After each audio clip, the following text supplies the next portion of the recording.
Si je devais résumer toute ma vie en une seule image, ce serait celle-là.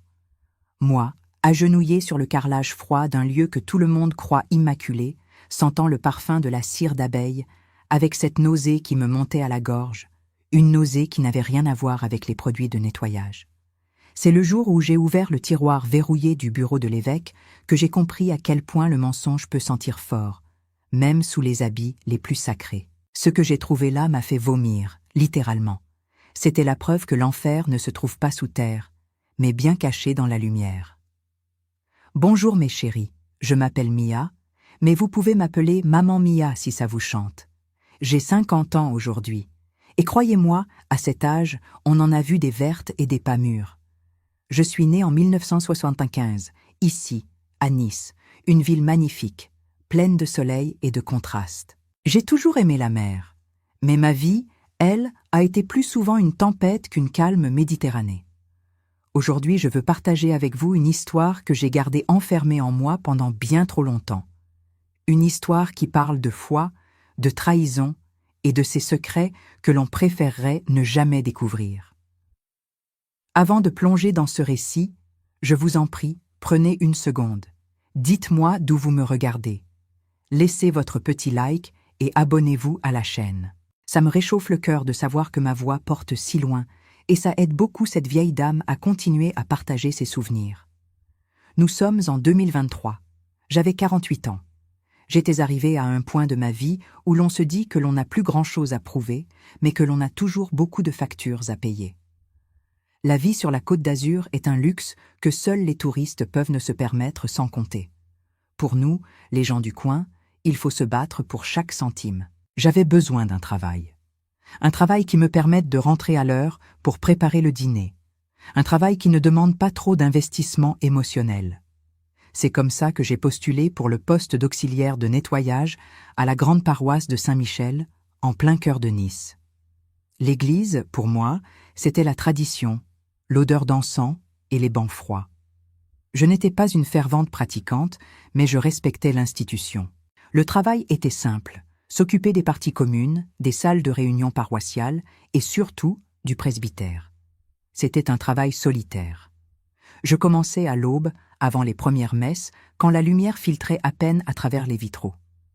Le silence était mon seul compagnon, brisé seulement par le bruit de mon seau et de mes chiffons. J'aimais cette solitude. Elle me permettait de penser, ou plutôt de ne pas penser à la maison. À la maison, il y avait Romain, mon mari. Nous nous étions mariés jeunes, pleins d'espoir. Il avait toujours eu le défaut de voir grand, sans jamais vraiment réaliser. Un entrepreneur dans l'âme, disait-il. Un rêveur irresponsable, pensais-je souvent.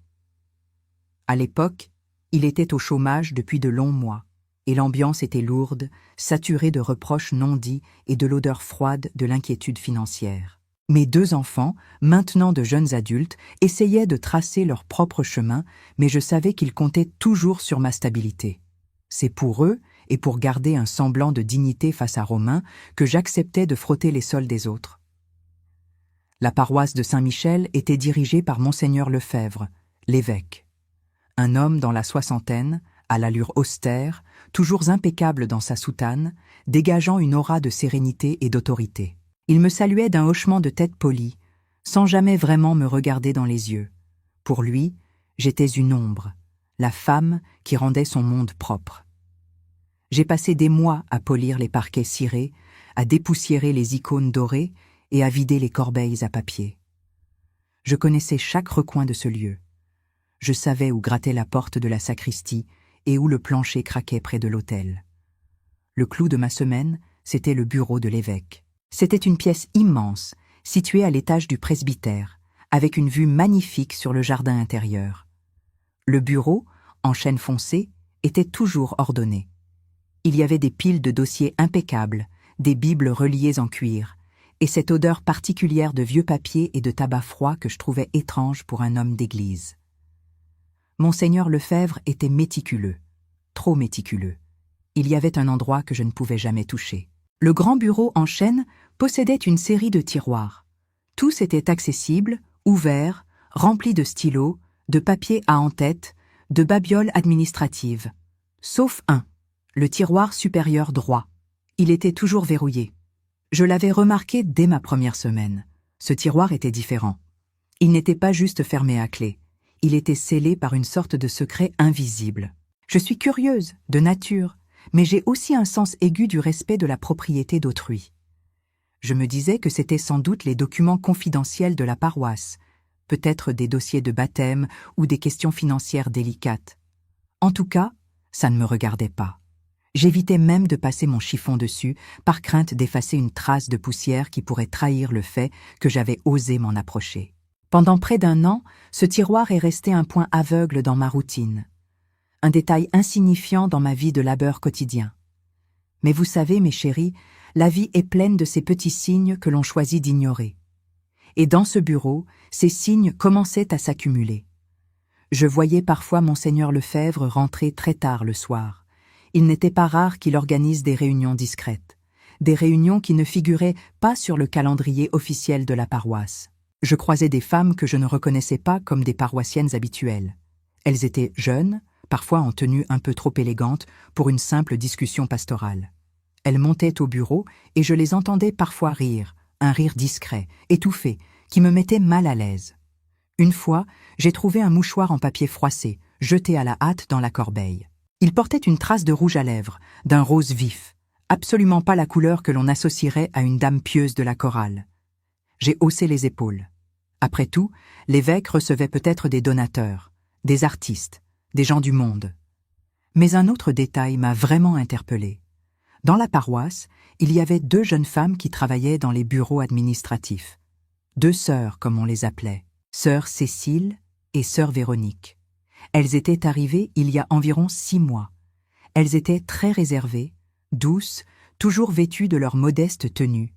Elles étaient d'une gentillesse absolue, mais je remarquais une tristesse persistante dans leurs yeux, surtout chez sœur Véronique. Elle avait l'air constamment fatiguée, stressée. Un jour, en nettoyant la cuisine commune, je l'ai trouvée en train de pleurer silencieusement devant la machine à café. Je me suis approchée doucement.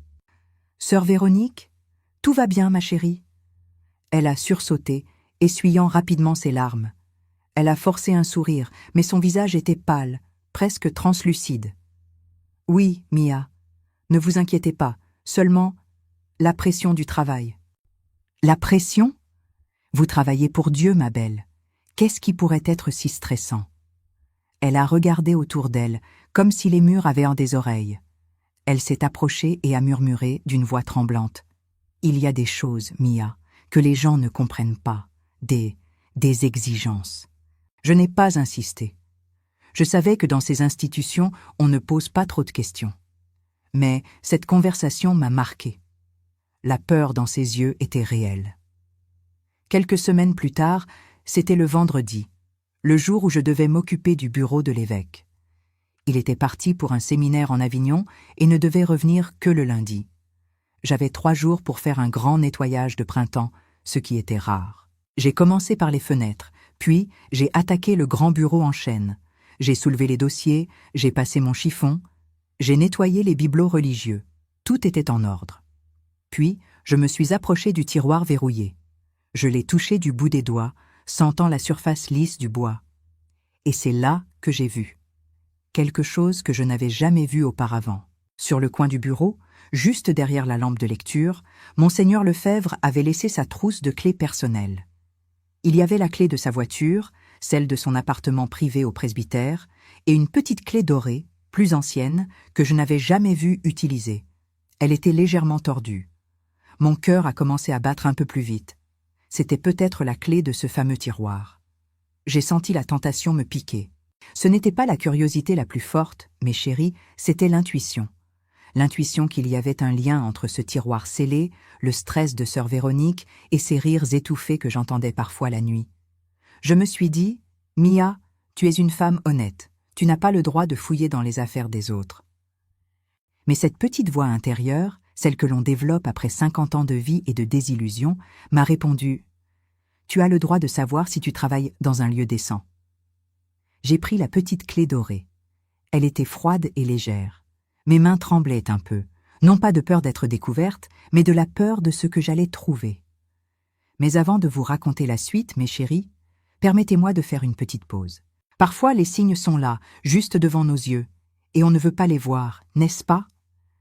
Laissez un cœur dans les commentaires si vous avez déjà eu cette intuition que quelque chose clochait dans un endroit qui semblait parfait.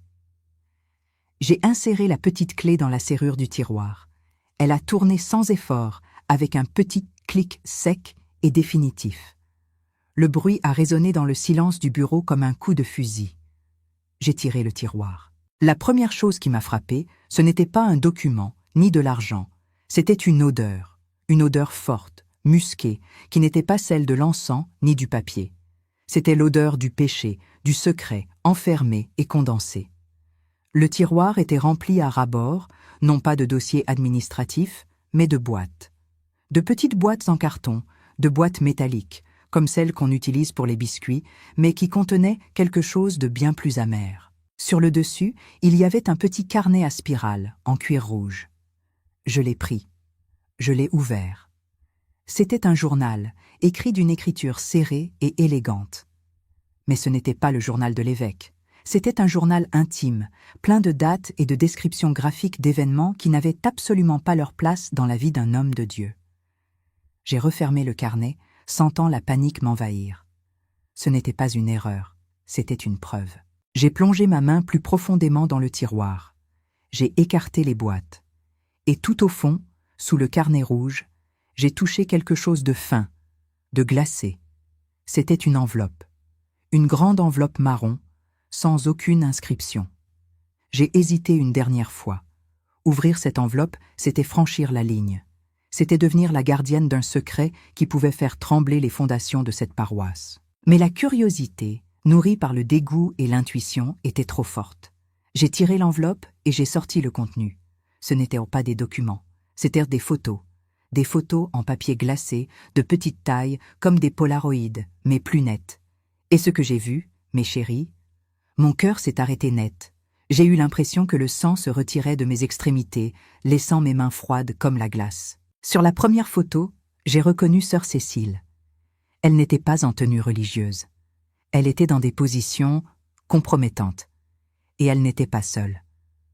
J'ai regardé la photo suivante et la suivante. Il y en avait des dizaines. Et puis, sur une autre photo, j'ai vu sœur Véronique, la pauvre enfant que j'avais vue pleurer dans la cuisine. Elle était là aussi, l'air perdu, le regard vide. La nausée m'a prise d'un coup. J'ai dû poser les photos sur le bureau pour me couvrir la bouche. J'ai couru vers la petite salle de bain attenante et j'ai vomi toute la bile accumulée par la surprise et le choc. Un homme de Dieu, un évêque, avec des photos intimes de ses religieuses. Quand je suis revenue, la bouche pâteuse, j'ai regardé les photos étalées sur le bois précieux du bureau. Ce n'était pas un scandale de manchettes de journaux, car tout était soigneusement caché, enfermé. C'était un secret personnel, pervers, gardé par l'homme le plus respecté de la ville. Mais il y avait plus. J'ai pris une autre poignée de photos. Sur certaines d'entre elles, je pouvais voir, en arrière-plan, le bureau lui-même, la pièce où j'étais. Il y avait même un cliché où l'on apercevait clairement, dans un miroir mal orienté, le reflet d'un homme. Un homme avec une bague épiscopale au doigt. C'était lui, Monseigneur Lefebvre. Je suis resté là, au milieu du silence, avec la preuve d'une hypocrisie monstrueuse entre mes mains calleuses d'auxiliaire de nettoyage. Ce que je devais faire maintenant allait déterminer non seulement ma vie, mais peut-être aussi celle de ces pauvres sœurs. J'étais seule, et la tentation de refermer le tiroir, de remettre la clé et de faire comme si je n'avais rien vu était immense. Mais je savais que je ne pouvais pas. Je ne pouvais pas laisser cette vérité pourrir dans ce bureau sacré. J'ai dû agir vite. L'évêque revenait lundi matin. J'avais un week-end pour décider de tout faire exploser.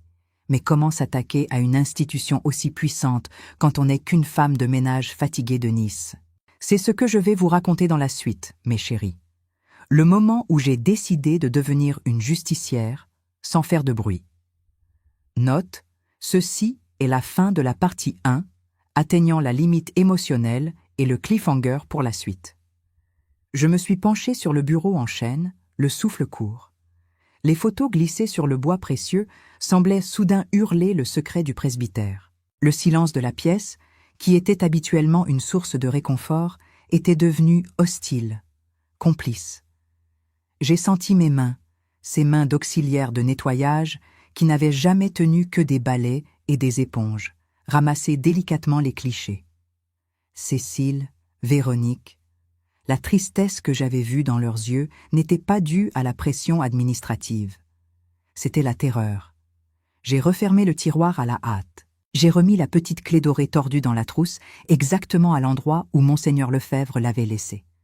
L'odeur musquée était toujours là, mais je devais l'ignorer. Je devais retrouver mon rôle d'ombre. Mon cœur battait la chamade, tambourinant contre mes côtes. J'étais seule, face à une vérité si lourde qu'elle menaçait de m'écraser. Si j'avais été une héroïne de cinéma, j'aurais su exactement quoi faire. Mais j'étais Mia, une femme de 50 ans, fatiguée de frotter les sols, qui craignait plus son mari au chômage que le diable. Je me suis assise sur la chaise de l'évêque, un geste que je n'aurais jamais osé faire avant. J'ai regardé par la fenêtre. Le jardin était paisible. Rien, dans ce décor de Nice, dans ce lieu de foi, ne suggérait la bassesse que j'avais découverte. Mais chérie, vous savez, quand on est confronté à un secret aussi dangereux, la première réaction est la peur. La peur de la riposte. Lefebvre n'était pas n'importe qui. C'était un homme puissant, respecté. S'il découvrait que j'avais fouillé, il me ferait virer, bien sûr. Mais ce n'était pas le pire. Il pourrait détruire ma réputation, peut-être même s'en prendre à ma famille. J'ai glissé les photos dans la poche intérieure de mon tablier, contre ma poitrine. Elles étaient comme des charbons ardents, brûlant à travers le tissu. Je n'avais pas le droit de les laisser ici. Elles étaient ma seule preuve, l'arme que le monstre avait laissé traîner. Mais alors, la question s'est posée. Que faire? Je pensais à sœur Véronique, à ses larmes silencieuses devant la machine à café. Je ne pouvais pas simplement refermer le tiroir et oublier.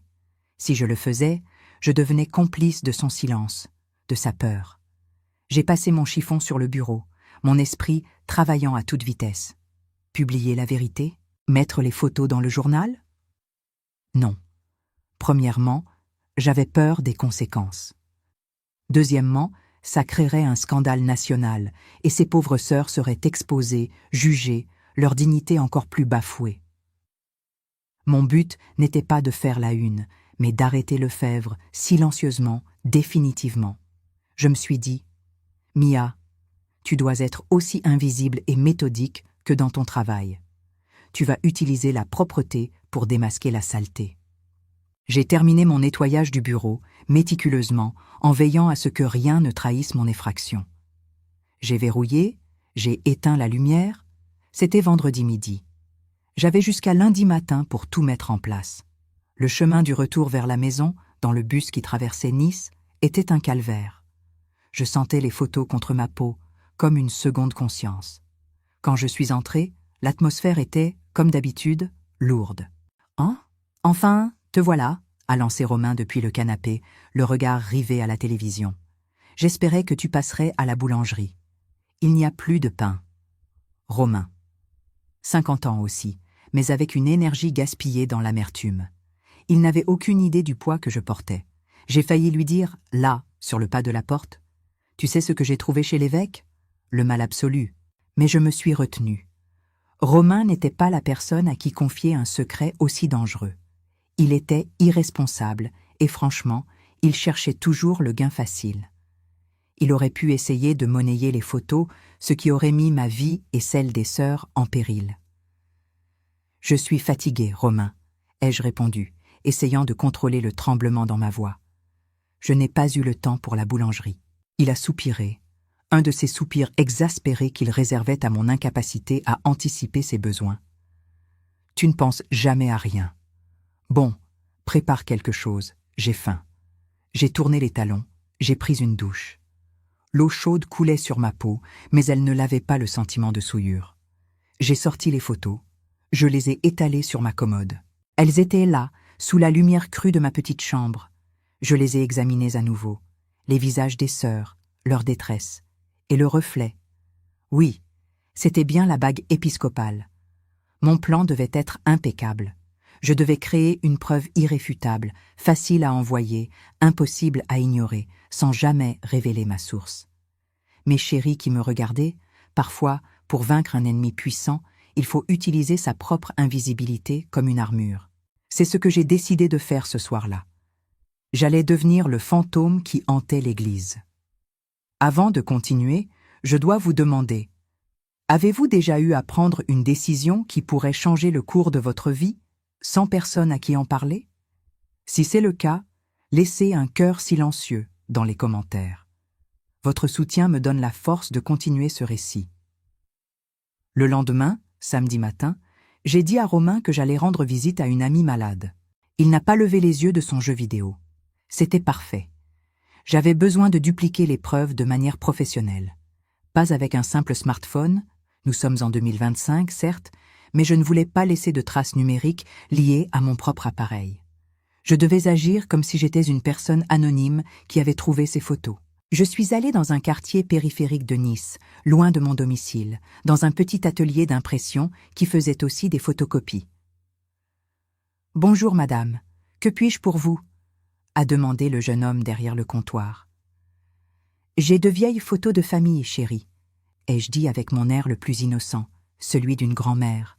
« Je voudrais les numériser et en faire quelques tirages, juste pour les petits. » J'ai trié les photos. J'ai mis les clichés des sœurs dans une pile et les autres, plus anodines, dans une seconde pile. Le jeune homme a mis les photos de famille dans le scanner. Quand il a été distrait par un client au téléphone, j'ai glissé rapidement les photos des sœurs. J'ai pris soin de ne numériser que les plus claires, celles qui ne laissaient aucun doute. J'ai fait imprimer 3 jeux de tirage de très bonne qualité. Pendant que l'imprimante crachait les images, j'ai senti la sueur froide perler sur ma nuque. Si ce jeune homme regardait de trop près, s'il voyait le contenu. Mais il était concentré sur son téléphone, blasé. Il ne voyait qu'une vieille dame avec ses souvenirs. « Ça fera 25 €, madame. » J'ai payé en espèces. Je n'ai laissé aucune trace de carte bancaire. J'ai emballé les 3 jeux de photos dans des enveloppes rigides, sous les yeux indifférents de l'employé. Je suis sortie de l'imprimerie avec la preuve entre les mains, le cœur battant à la fois de terreur et d'une nouvelle détermination. J'avais maintenant 3 munitions. La question était, qui cibler? Monseigneur Lefebvre est un évêque. Au-dessus de lui, il y a l'archevêque, puis le nonce apostolique, et enfin, le Vatican. Si j'envoyais la preuve localement, l'archevêque pourrait étouffer l'affaire pour protéger l'image de l'Église. Mais Lefebvre revenait lundi. Je n'avais pas le temps pour les lenteurs du Vatican. Il me fallait un coup de semonce immédiat. J'ai pris ma première décision tactique.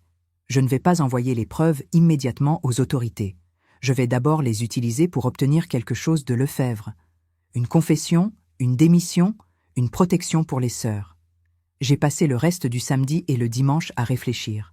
Je savais que le bureau de Lefebvre était mon point faible, mais aussi mon plus grand avantage. J'y avais accès. Le plan qui a émergé de cette nuit blanche était risqué, mais il était le seul qui pouvait garantir le silence des médias tout en assurant l'élimination de l'évêque.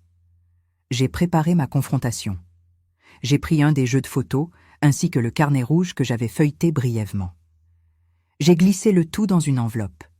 Dimanche soir, j'ai dit à Romain que je devais me lever très tôt pour le grand nettoyage du lundi. « Vas-y !»« Mais ne fais pas trop de bruit », a-t-il grommelé. Je me suis couché, mais je n'ai pas dormi. Lundi matin, 4h30. Nice était encore endormie. Les rues sentaient l'air frais de la mer et le café des premiers livreurs. Je suis arrivée à la paroisse de Saint-Michel. J'ai fait ma routine habituelle dans les parties communes, mon seau et mes chiffons. Mais aujourd'hui, je ne nettoyais pas seulement la saleté physique. Je préparais le terrain pour une purge morale. Vers 6h30, j'ai monté les escaliers menant au presbytère. Le bureau de l'évêque était ma destination. Je savais qu'il arrivait toujours vers 7h après sa messe privée. J'avais donc 30 minutes. 30 minutes pour faire ce que j'avais à faire. J'ai ouvert la porte du bureau. J'ai posé mon matériel à l'entrée. La pièce était exactement comme je l'avais laissée. Le grand bureau en chêne. Le silence. J'ai marché jusqu'à la chaise de l'évêque. C'était là que je devais laisser mon message. J'ai sorti l'enveloppe contenant le carnet et un jeu de photos. Au lieu de la poser simplement, j'ai pris une décision impulsive, guidée par une rage froide. J'ai pris l'encrier en cristal, lourd et ancien, qui trônait sur le bureau. J'ai glissé l'enveloppe sous l'encrier. Le message était clair. Ceci est lourd et vous ne pouvez pas l'ignorer. Puis j'ai pris le carnet rouge.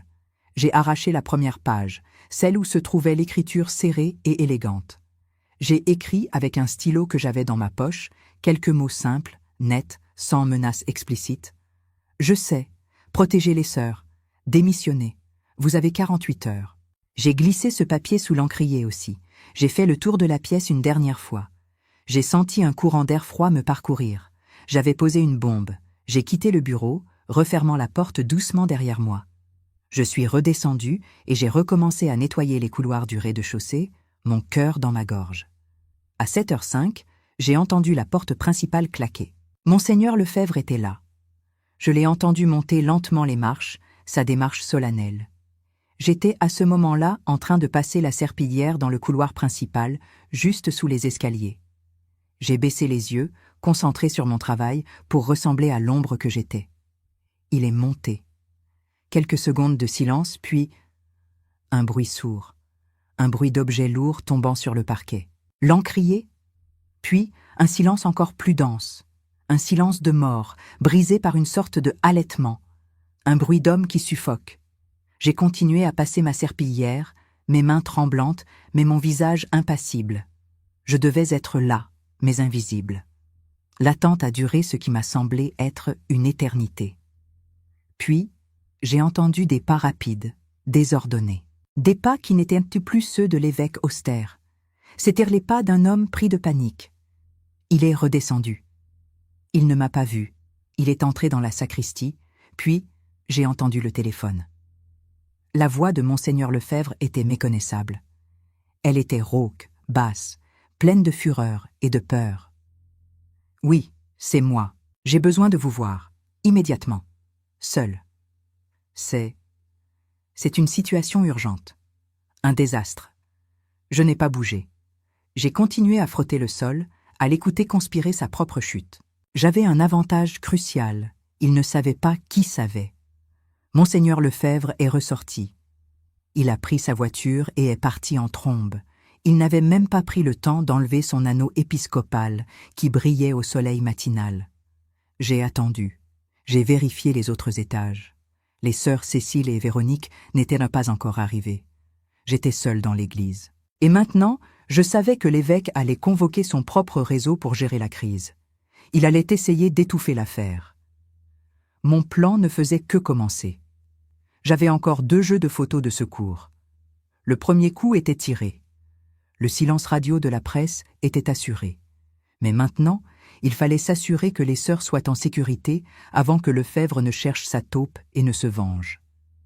J'ai remis mes affaires dans mon chariot. J'ai pris la direction des bureaux administratifs, là où travaillaient Cécile et Véronique. Je devais les avertir, trouver un moyen de leur parler sans éveiller les soupçons de l'administration du presbytère qui allait bientôt arriver. J'étais la femme la plus inoffensive de Nice, et j'étais en guerre contre l'Église. Mais comment approcher ces jeunes femmes terrorisées sans les mettre en danger? Comment leur dire « Je sais qui vous a fait ça et je tiens sa vie entre mes mains ». C'est ce que j'ai dû découvrir très vite, mes chéris, car le temps pressait et le prédateur allait bientôt se retourner contre les plus faibles. C'est là que j'ai rencontré Romain, mon mari, sans le savoir, au milieu de ce chaos. Un événement inattendu, une complication que je n'avais absolument pas vu venir.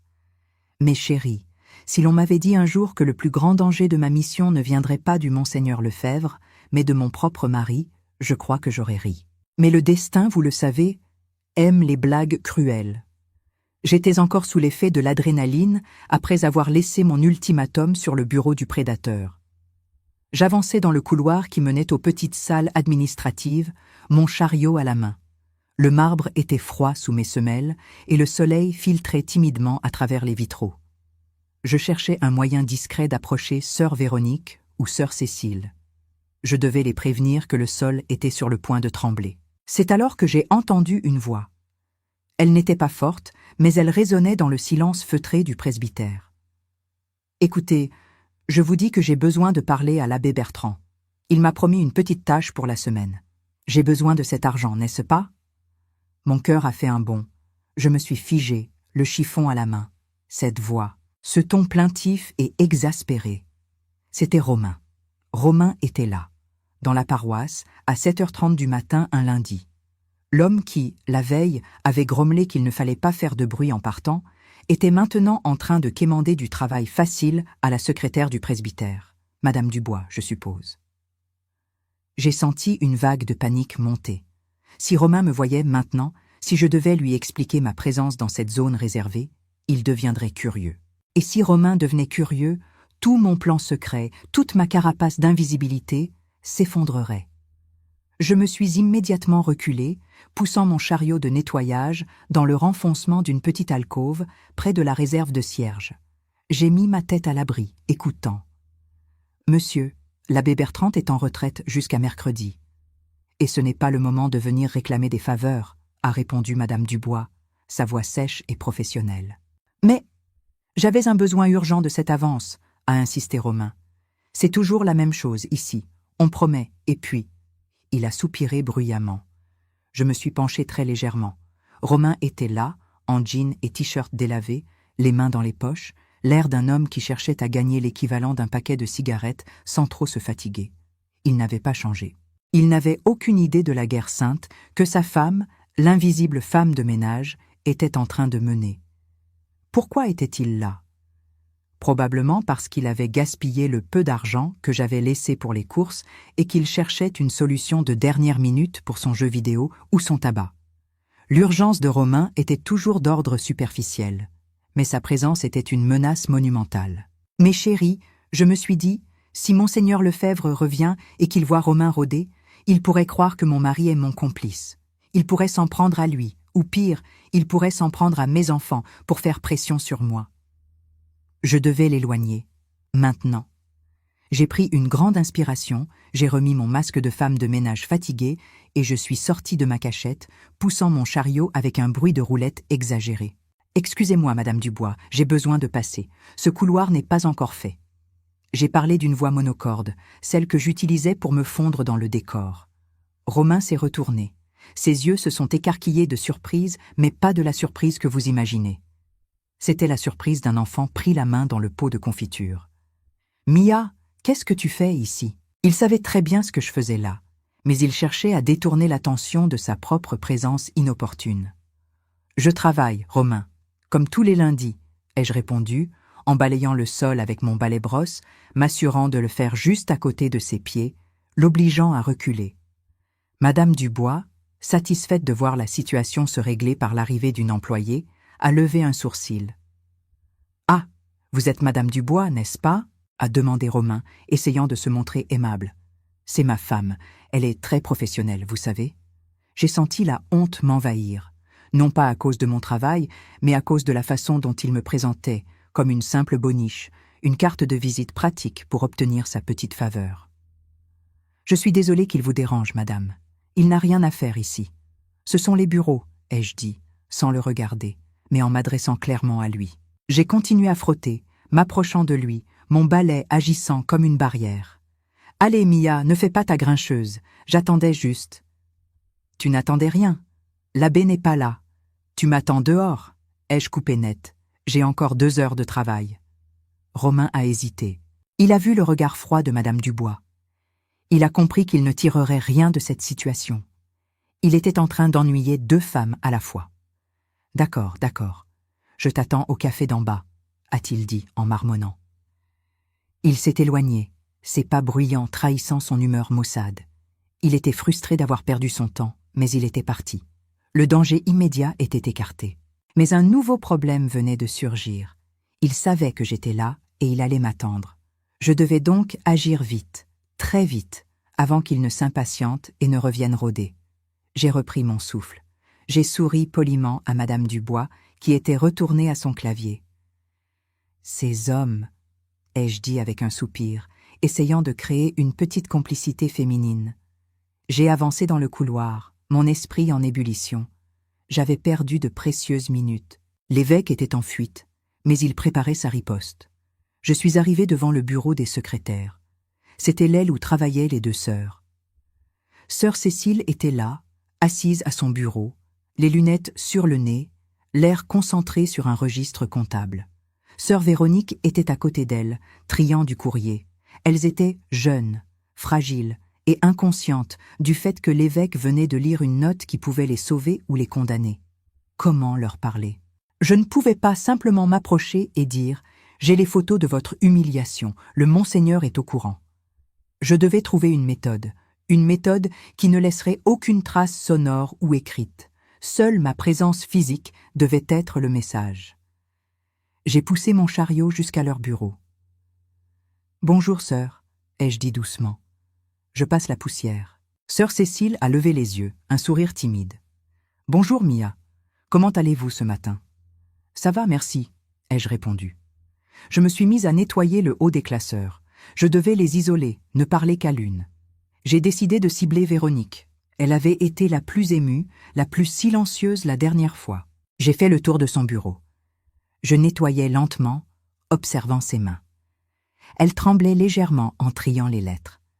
La peur était toujours là, enfouie. « Sœur Véronique », ai-je murmuré, tout en essuyant l'étagère juste au-dessus de sa tête. « Il faudrait que je change le produit pour le bureau. Est-ce que vous pourriez venir m'aider un instant à la réserve, s'il vous plaît? Juste pour vérifier si on a le bon. » Cécile, concentrée sur ses chiffres, n'a pas levé la tête. Véronique a semblé surprise. La femme de ménage ne demandait jamais d'aide. « Oui, bien sûr, Mia », a-t-elle répondu, sa voix à peine audible. Elle s'est levée et m'a suivie. Le cœur battait contre mes côtes. C'était mon unique chance. La réserve se trouvait au fond du couloir, petite, sombre, remplie de balais et de bidons de javel. L'odeur de détergent était forte. Une fois la porte refermée, nous étions à l'abri des regards et des oreilles. Véronique m'a regardé, l'air interrogateur. « Quel produit, Mia ?» J'ai posé mon chiffon. J'ai regardé cette jeune femme, à peine 25 ans, qui avait vu son monde s'effondrer à cause de la perversité d'un homme d'église. Ma voix a baissé à un chuchotement à peine audible. « Pas de produit, ma chérie. Écoutez-moi bien. J'ai très peu de temps. » J'ai mis ma main dans la poche de mon tablier.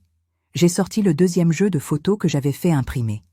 Elles étaient dans une petite enveloppe blanche. J'ai glissé l'enveloppe dans la main tremblante de Véronique. « Qu'est-ce que... » Elle a ouvert l'enveloppe. Ses yeux se sont posés sur l'une des images. Le choc l'a figée. Elle n'a pas eu besoin de regarder les autres. « D'où tenez-vous ça ?» Ses lèvres tremblaient. Elle a pâli. « Chut !» ai-je murmuré. L'évêque sait que ces preuves existent. Je les ai mises sur son bureau ce matin. Il est parti. Il est terrifié.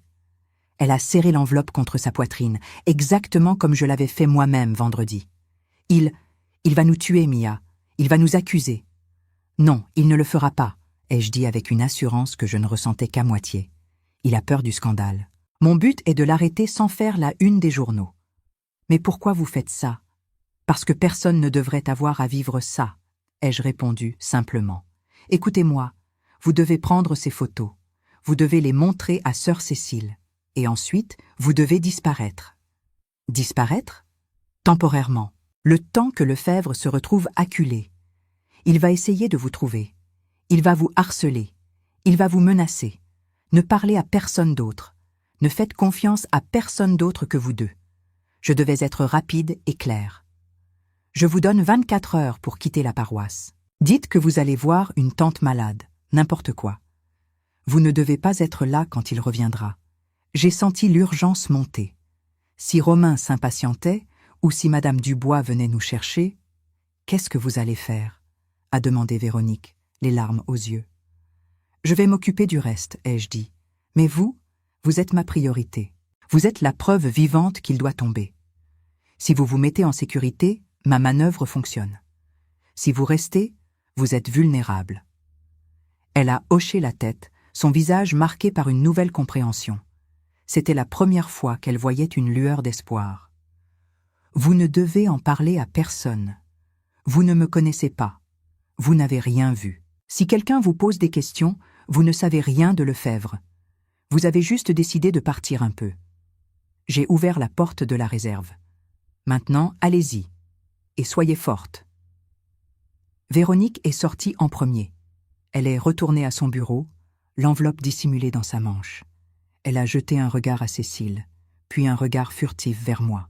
Un regard de reconnaissance et de terreur mêlée. J'ai poussé mon chariot vers la sortie.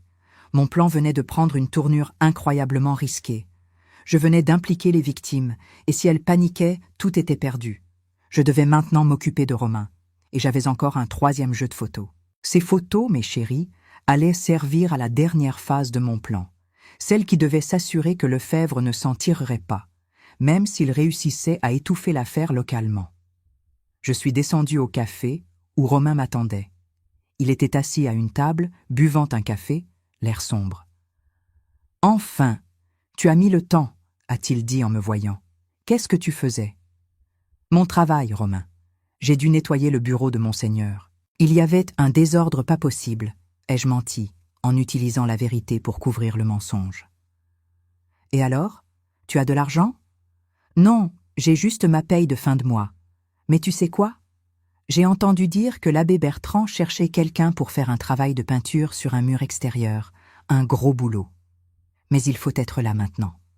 J'avais besoin qu'il soit occupé, loin de moi, loin de la paroisse, pendant au moins 48 heures. » Romain a redressé la tête. Le gros boulot avait fait mouche. « De la peinture? Où ça? Sur l'arrière de l'école paroissiale. Mais tu dois y aller tout de suite. Sans moi. » Il n'a pas hésité. L'appât du gain facile était plus fort que la curiosité. « D'accord, je te vois ce soir. » Il est parti. Je suis resté seul, buvant mon café, regardant la vie de Nice s'animer autour de moi. J'avais mis les sœurs en mouvement.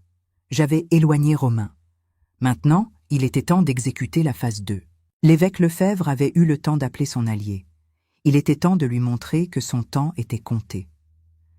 J'ai sorti mon vieux téléphone portable, celui que j'utilisais très rarement. Je ne voulais pas que l'on puisse me traquer. J'ai tapé un numéro que j'avais trouvé dans le carnet rouge, un numéro étrange, lié à une adresse à Rome. J'allais frapper là où ça faisait le plus mal. Pas la presse, mais la hiérarchie silencieuse et puissante qui avait permis à Lefebvre de prospérer. Je me suis dit, une bombe silencieuse, Mia. Une bombe silencieuse. J'ai composé le numéro. Un homme a décroché, parlant un français avec un accent italien. Préfecture des affaires économiques du Vatican. Qui est à l'appareil? J'ai respiré profondément. J'ai ajusté ma voix pour qu'elle soit neutre, désincarnée. J'ai un paquet urgent pour le préfet, ai-je dit. Il concerne l'évêque Lefebvre, de Nice. Quel genre de paquet? Un paquet qui contient des preuves de ses activités. Et si vous ne les recevez pas d'ici 48 heures, elles iront directement à l'AFP. L'homme de l'autre côté a marqué une pause glaciale. Qui êtes-vous? Je ne suis personne, ai-je répondu. Juste une personne qui a trouvé la saleté dans le tiroir verrouillé. Dites au préfet que le dossier est prêt. J'ai raccroché. J'avais 3 enveloppes. La première avait servi à la confrontation. La deuxième était entre les mains de Véronique. La troisième, contenant les dernières photos de qualité professionnelle et une copie du carnet rouge, était sur le point d'être postée en courrier recommandé express à l'adresse de la préfecture des affaires économiques du Vatican.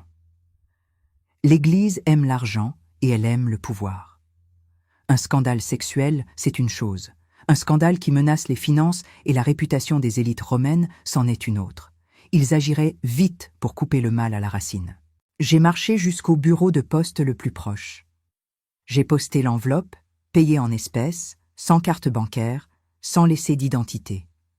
En sortant, j'ai pensé, Monseigneur Lefebvre doit être en train de paniquer, de convoquer des avocats, de se demander qui est cette taupe invisible.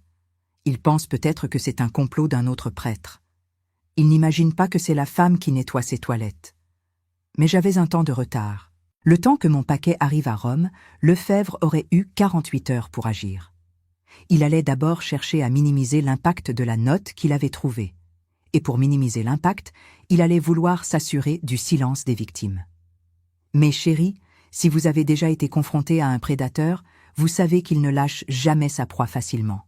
Le risque maintenant était que Lefebvre retourne à la paroisse et cherche les sœurs. J'avais peur que 24 heures ne soient pas suffisantes pour qu'elles s'enfuient. J'ai dû prendre ma décision la plus difficile. Je devais retourner à la paroisse. Je devais m'assurer que Véronique et Cécile étaient reparties. Et je devais laisser un dernier message, un dernier avertissement, pour m'assurer que Lefebvre comprenne que je n'étais pas seule, même si je l'étais. C'est là, dans l'après-midi de ce lundi, que j'ai mis au point le plan du cœur brisé. Un plan silencieux, brutal, qui allait utiliser la seule chose que Lefebvre craignait plus que le Vatican, la perte de son statut. Mais avant de vous raconter comment j'ai mis la dernière pièce de l'échiquier en place, je dois vous demander. Croyez-vous qu'une femme seule, sans pouvoir ni argent, puisse vraiment vaincre un homme aussi puissant que Monseigneur Lefebvre? Laissez vos commentaires, mes chéris, et dites-moi si vous pensez que j'ai bien fait de frapper au Vatican. Votre opinion est importante pour la suite de cette histoire. La suite arrive bientôt, car la tempête était sur le point de frapper Nice. Je suis sorti de la poste, la tête légère, mais l'âme lourde. Le temps que j'avais acheté avec mon colis express était maigre. 48 heures, c'était le délai maximal pour que Rome réagisse. Mais 48 heures, c'était aussi le délai qu'avait Monseigneur Lefebvre pour couvrir ses traces et s'assurer que les témoins disparaissent. Il fallait que j'aille vérifier. Mon cœur de mère ne me laissait aucun répit. Si Véronique et Cécile étaient encore là, la tempête qui s'annonçait allait les engloutir. J'ai remonté la rue, le pas rapide, le chariot de ménage poussé devant moi comme un bouclier. Il était environ 15 heures, l'heure où l'activité de la paroisse ralentissait. J'ai utilisé l'entrée de service, celle que seuls les employés et moi connaissions. J'ai salué d'un geste de la tête Madame Dubois, qui, heureusement, était plongée dans son écran. Je me suis dirigé vers le bureau des secrétaires. Chaque pas résonnait sur le carrelage. Quand je suis arrivé, j'ai senti mes jambes fléchir, mais cette fois, par soulagement. Le bureau était silencieux. Sur le bureau de sœur Cécile, le grand livre de comptes était fermé, les stylos rangés. La petite photo encadrée de sa mère, qui était toujours légèrement de travers, avait disparu. Sur le bureau de sœur Véronique, c'était la même chose. Le désordre habituel avait laissé place à un ordre méticuleux, un vide effrayant. La tasse de thé était retournée, séchée. Elles étaient parties. Elles avaient compris. Elles avaient fait confiance à cette inconnue, la femme de ménage qu'elles croisaient à peine, et elles avaient eu le courage de fuir leur geôlier. Une vague de chaleur m'a traversé, mes chéris. Le sentiment que, même seule, j'avais réussi à sauver ces deux jeunes âmes. Le danger pour elles était écarté, du moins temporairement. Elles étaient loin, avec l'épreuve. Mon plan fonctionnait. Maintenant, il fallait passer à la phase du cœur brisé. J'ai poussé mon chariot dans le couloir qui menait à l'aile privée de Monseigneur Lefebvre. J'avais déjà nettoyé son bureau ce matin-là, après avoir déposé l'enveloppe. J'avais les clés de service. J'ai glissé la clé dans la serrure et j'ai tourné, laissant la porte se refermer doucement derrière moi. J'étais dans la tanière du lion. Le bureau était luxueux, avec de lourds rideaux en velours bordeaux et une odeur de cuir et d'encens froid. C'était l'antichambre de sa puissance. Le plan du cœur brisé n'était pas un acte de vengeance, mais une signature. Il ne fallait pas qu'il pense que c'était la femme de ménage qui l'avait dénoncé. Il devait croire que la trahison venait de l'intérieur, d'un prêtre rival, d'un membre de sa propre clique qui avait eu vent de ses activités et qui cherchait à le déstabiliser. Et quelle meilleure façon de parler aux élites de l'Église qu'en touchant à leur symbole, le plus cher? Je me suis avancé vers son bureau. Mon regard s'est posé sur le petit espace de prière privé qu'il utilisait. Là, sur une étagère en chêne, se trouvait un crucifix très ancien, en ébène, incrusté d'argent. Il avait un détail particulier, un petit cœur en argent, finement ciselé, placé à la base de la croix, symbolisant la piété et la dévotion sans faille. Il le touchait toujours avant de donner une messe importante, comme s'il cherchait une bénédiction ou une absolution. J'ai pris le crucifix. Il était froid et lourd dans ma main.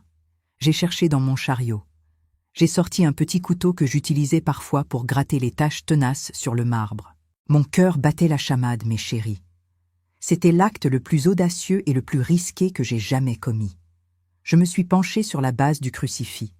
Avec une précision chirurgicale, mais une force froide, j'ai arraché le petit cœur en argent de son socle en bois.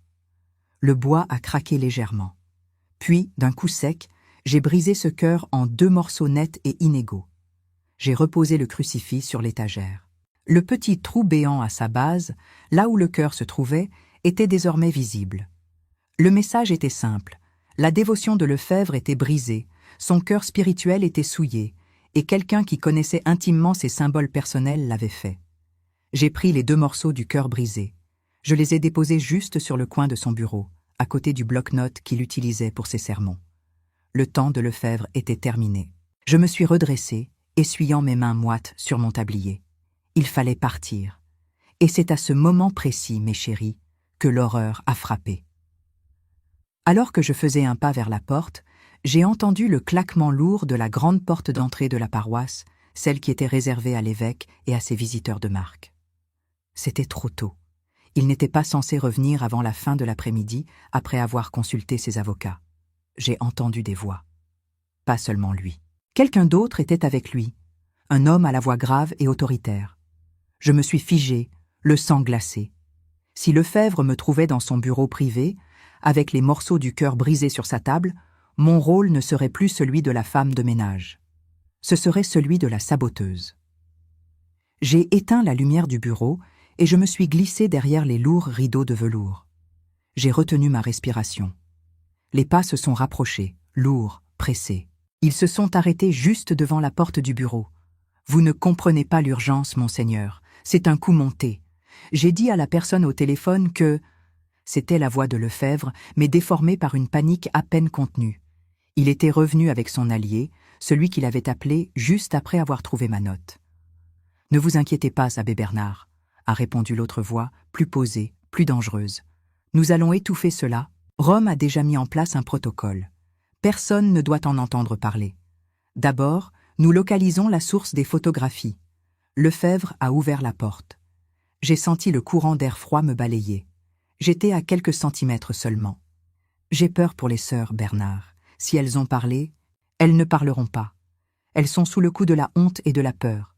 L'important est de s'assurer qu'elles sont toujours ici.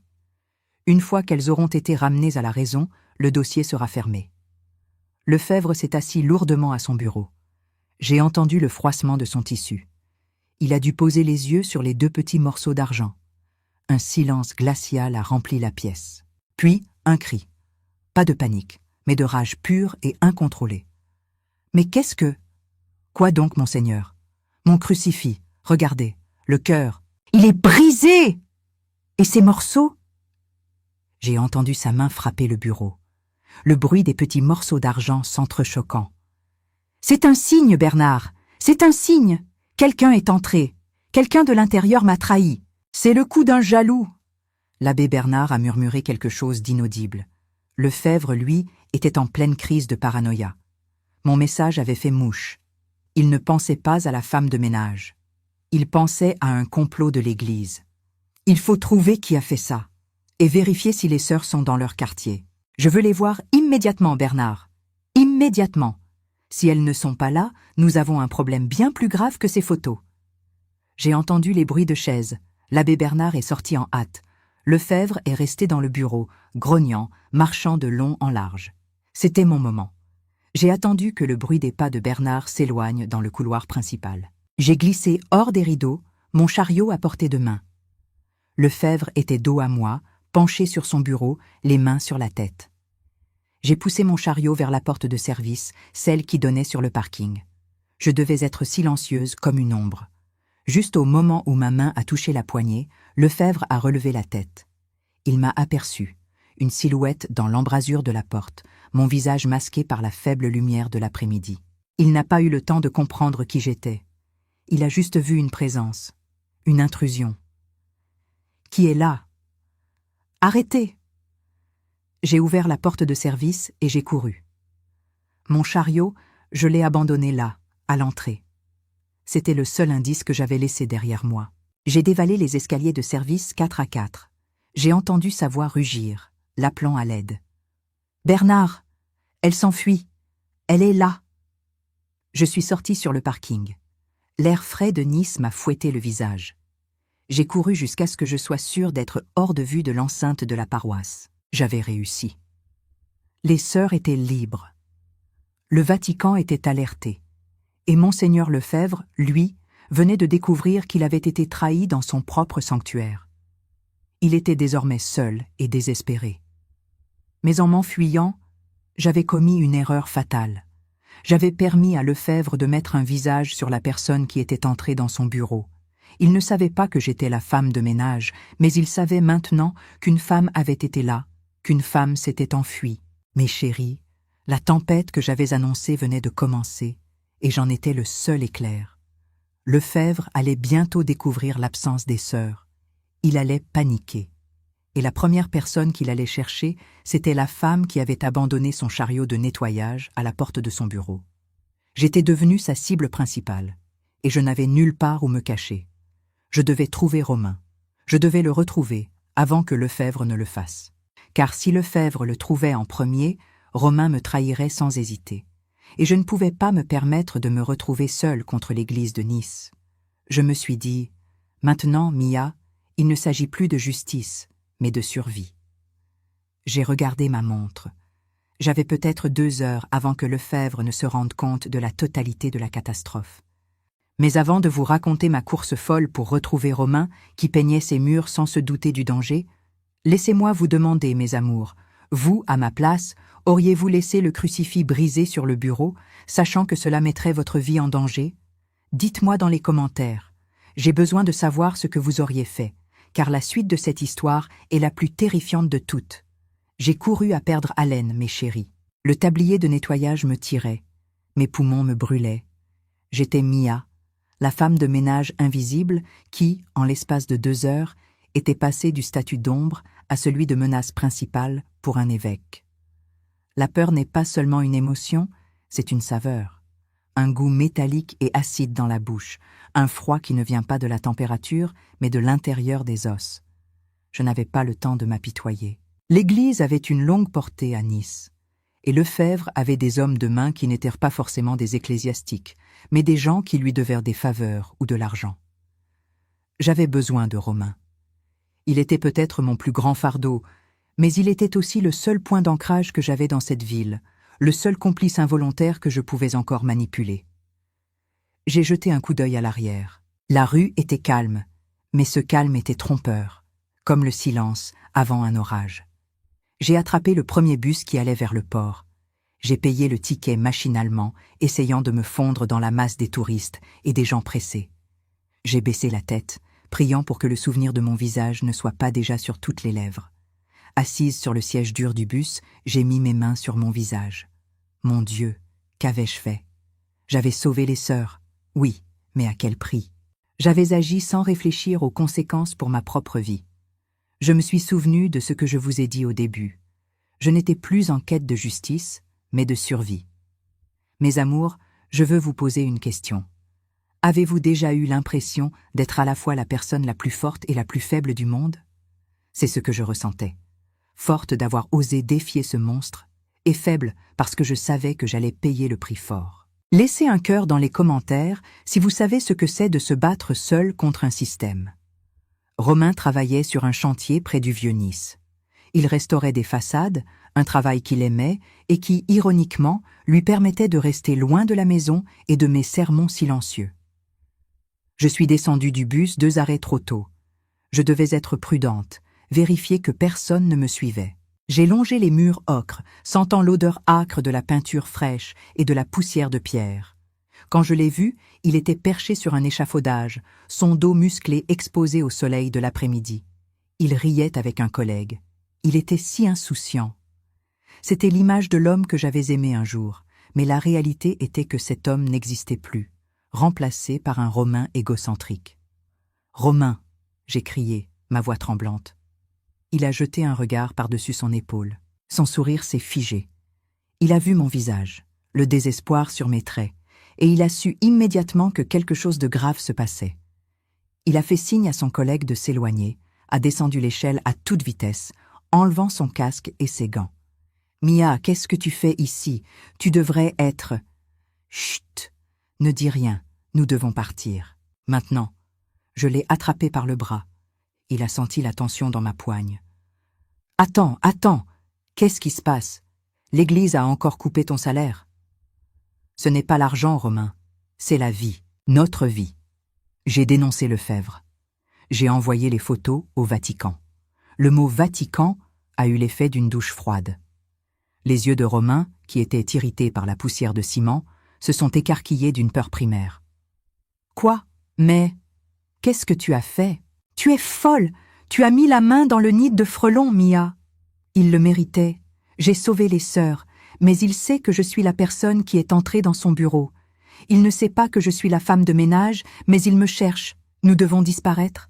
Romain a reculé, lâchant ma main comme si j'étais contaminée. Disparaître? Mais où? J'ai un chantier en cours, Mia. J'ai des dettes, je ne peux pas disparaître. Pourquoi tu n'as pas juste laissé les choses se faire? C'est le clergé, ce n'est pas notre problème. La lâcheté de Romain m'a frappé plus fort que n'importe quel point. Je venais de risquer ma vie pour une question de morale. Et lui, il pensait à son enduit et à son salaire. Écoute-moi bien, Romain, tu es mon mari. Si je tombe, tu tombes avec moi. Ils vont te trouver, ils vont te poser des questions sur les photos. Ils vont te demander comment une simple femme de ménage a pu avoir accès à ce genre de preuves. Les photos? Il a pâli. Tu as ces photos ici? Non, je les ai envoyées à Rome. J'ai gardé... Je n'ai pas eu le temps de finir ma phrase. J'ai réalisé mon erreur. Romain n'avait pas peur pour moi. Il avait peur des conséquences pour lui. Et il avait une opportunité. S'il me livrait, peut-être qu'il pourrait s'en tirer. « Tu as fait ça pour me nuire, n'est-ce pas ?» a-t-il craché, la voix pleine de reproches, ses yeux devenant durs et froids. « Tu veux que je perde tout pour ton stupide sens de la justice ?» Je l'ai regardé, et pour la première fois, j'ai vu clairement l'antagoniste. Il n'était plus le Romain amoureux de mes 20 ans. Il était l'égoïsme incarné. « Je t'ai toujours protégé, Romain, » ai-je dit, ma voix s'abaissant dangereusement. « Ne commets pas l'erreur de penser que tu es en sécurité. » À ce moment-là, une grosse berline noire, une de celles que l'on ne voit que dans les films, a ralenti au coin de la rue. Les vitres étaient teintées, mais j'ai eu l'intuition glaciale que quelqu'un nous observait. Elle s'est arrêtée brièvement, puis a continué, lentement. Juste un détail. Juste une confirmation que la chasse avait commencé. Romain ne l'a pas remarqué, trop absorbé par sa propre peur. « Si tu vas à Rome, je ne vais pas avec toi. Je ne vais pas risquer ma vie pour 2 bonnes sœurs que je ne connais même pas. Et je ne vais certainement pas risquer de perdre mon travail pour ton coup de folie. Tu es seule, Mia. Tu as toujours voulu te battre seule, eh bien, maintenant tu l'es. » Le mot « seul » a résonné dans mon cœur, mais il n'y avait plus de place pour la douleur. La trahison était si complète qu'elle était presque une libération. « D'accord, Romain, je pars seule. Mais ne te mets pas en travers de mon chemin. » J'ai fait volte-face pour m'éloigner. J'avais besoin d'un plan B, et vite. Je devais quitter Nice. « Mia, attends !» a-t-il crié. J'ai tourné la tête, pleine d'une curiosité morbide. Il n'a pas bougé. Il était resté près de l'échafaudage. « Si tu t'en vas, tu ne reviens pas. Et si quelqu'un vient me voir, je n'ai rien à voir avec ça. Je dirai que tu as agi seule, que tu es folle, que tu as des problèmes psychologiques. Je dirai la vérité sur toi. » Mais chérie, c'est à ce moment-là que j'ai compris la véritable nature de la trahison. Ce n'était pas le fait de ne pas m'aider qui faisait mal. C'était sa volonté active de me détruire pour se sauver. Il allait devenir un allié de Lefebvre, ne serait-ce que par lâcheté. « C'est noté, Romain, » j'ai dit. Et j'ai marché, ne regardant plus en arrière. J'étais seule, certes, mais je n'étais plus encombrée par un poids mort. Il ne me restait plus rien, plus de mari, plus de maison, plus de travail. Seul mon petit sac à main. Je devais quitter Nice, mais sans argent ni contact, c'était presque impossible. Je me suis dit que si Lefebvre avait déjà envoyé des hommes pour me chercher, ils allaient d'abord regarder les gares et l'aéroport. Je devais trouver un moyen de m'éclipser sans laisser de traces, avant que Lefebvre ne découvre la trahison de Romain. Car oui, il allait le trahir en premier. Il fallait juste que je sois plus rapide.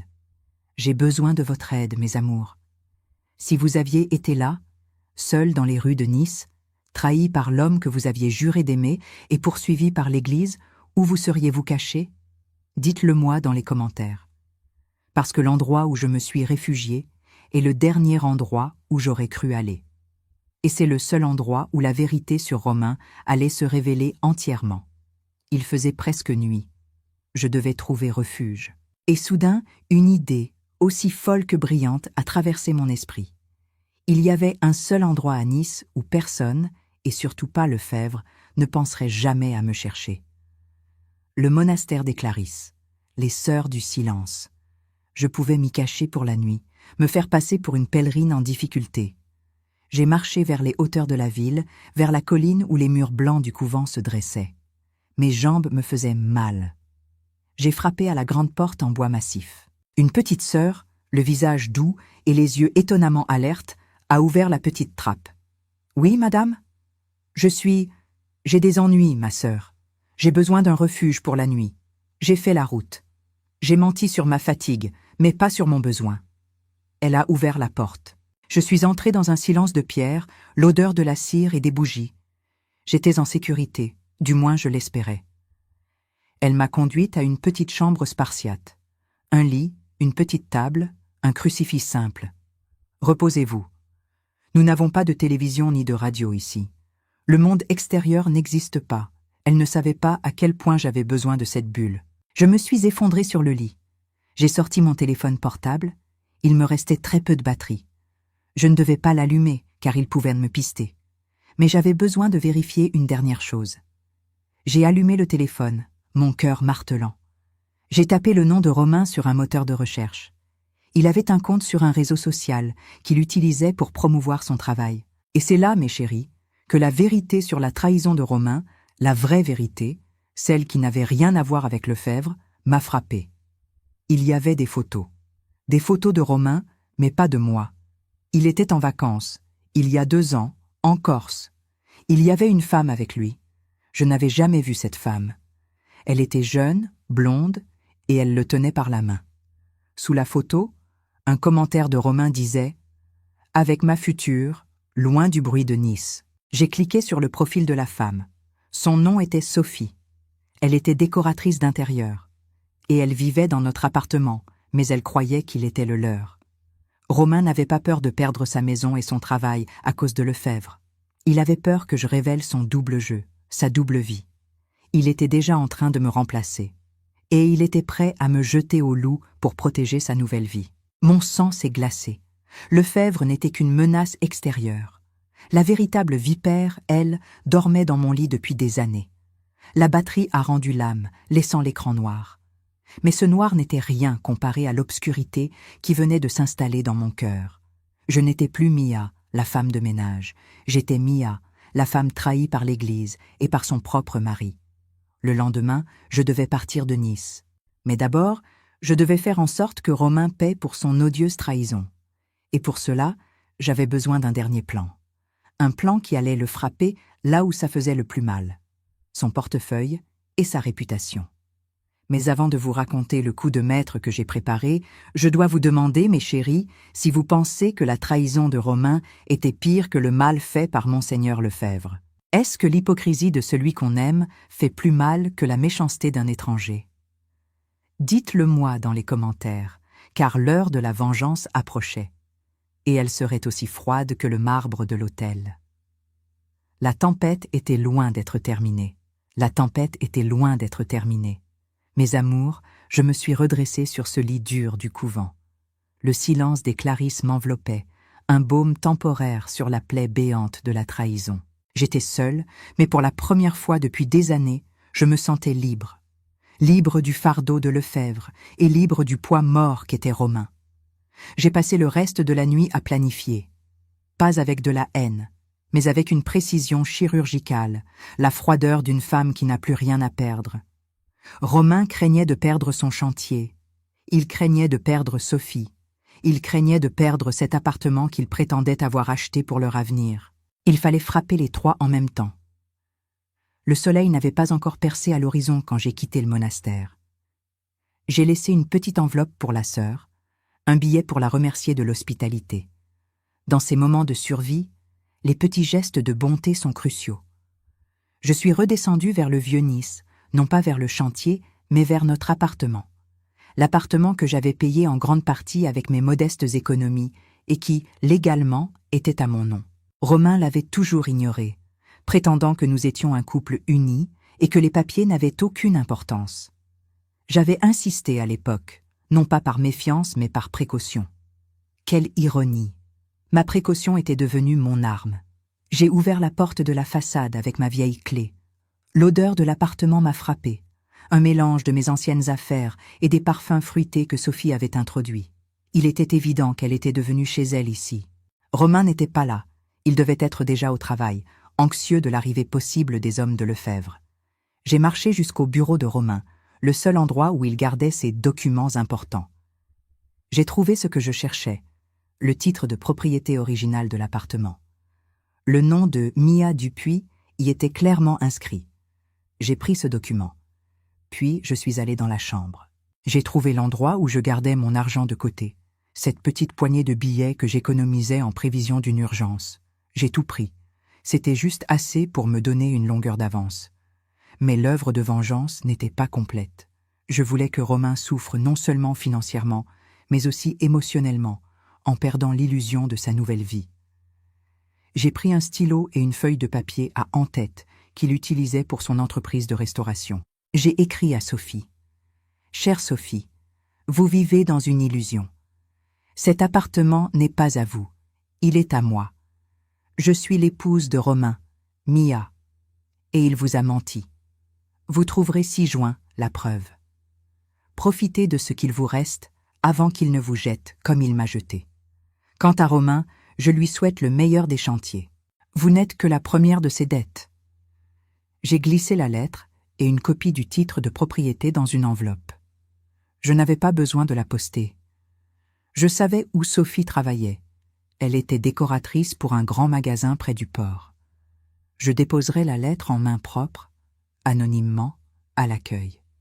Mais pour que le coup soit parfait, il fallait qu'il touche Romain dans l'immédiateté.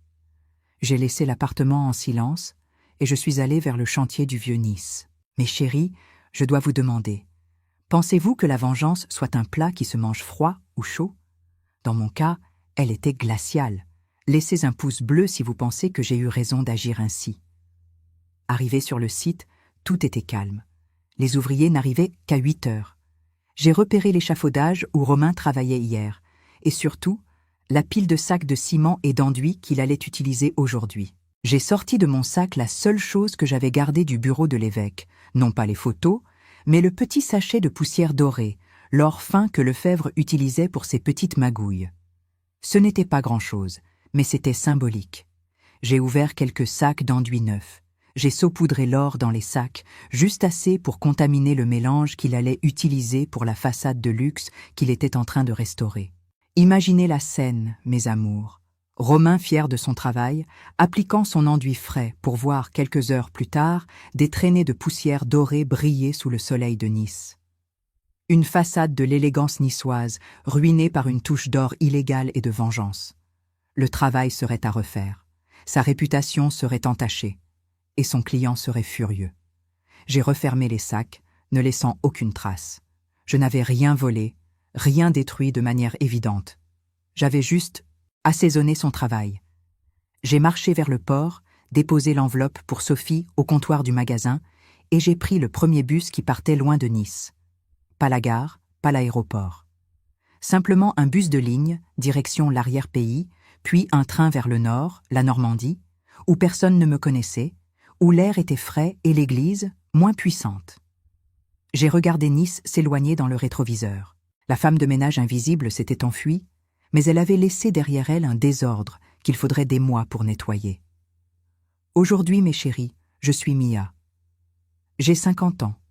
Je suis assise devant vous, dans ma petite maison en Normandie, avec le bruit des vagues en fond.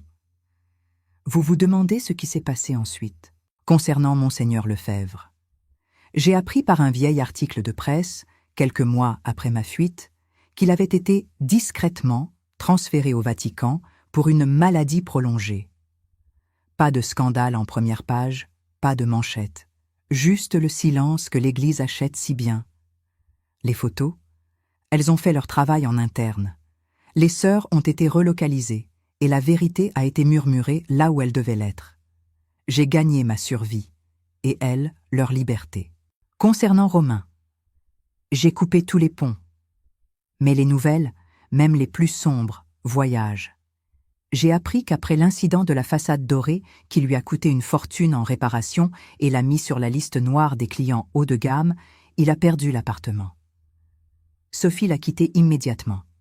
J'avais envoyé les documents du divorce par l'intermédiaire d'un avocat anonyme. Romain était ruiné, seul, sans l'amour de sa maîtresse ni l'abri qu'il croyait posséder. Il a fini par travailler sur des chantiers loin de Nice, un ouvrier parmi d'autres. La justice, mes chéris, n'est pas toujours rendue par un juge. Parfois, elle est administrée par une femme de 50 ans qui a appris à ne plus se fier qu'à elle-même. J'ai recommencé ma vie à zéro. J'ai ouvert une petite boutique de brocante et je vends de vieilles dentelles et des trésors oubliés. J'ai trouvé la paix dans la simplicité et la force dans mon indépendance. Je n'ai jamais plus cherché un homme pour me protéger.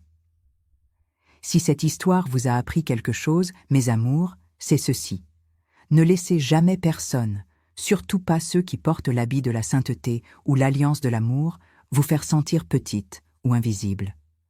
La femme de ménage invisible de Nice est devenue la femme la plus libre de Normandie. Aujourd'hui, je n'ai plus peur. Si cette histoire vous a touché, si elle vous a donné l'espoir que même après la trahison la plus profonde, on peut se relever, alors s'il vous plaît, laissez-moi un grand like. Et surtout, abonnez-vous à la chaîne. Chaque nouvel abonné est une petite victoire contre le silence et l'hypocrisie. Dites-moi dans les commentaires, quelle a été la chose la plus difficile à entendre dans cette histoire? La trahison de l'Église ou celle de l'homme que j'aimais? Je vous lis toujours avec beaucoup de cœur. Merci, mes chéris, d'avoir écouté l'histoire complète de Mia, la femme qui a osé briser un crucifix pour sauver son âme. Que Dieu vous bénisse et n'oubliez jamais, votre plus grande force est votre vérité. À la prochaine fois.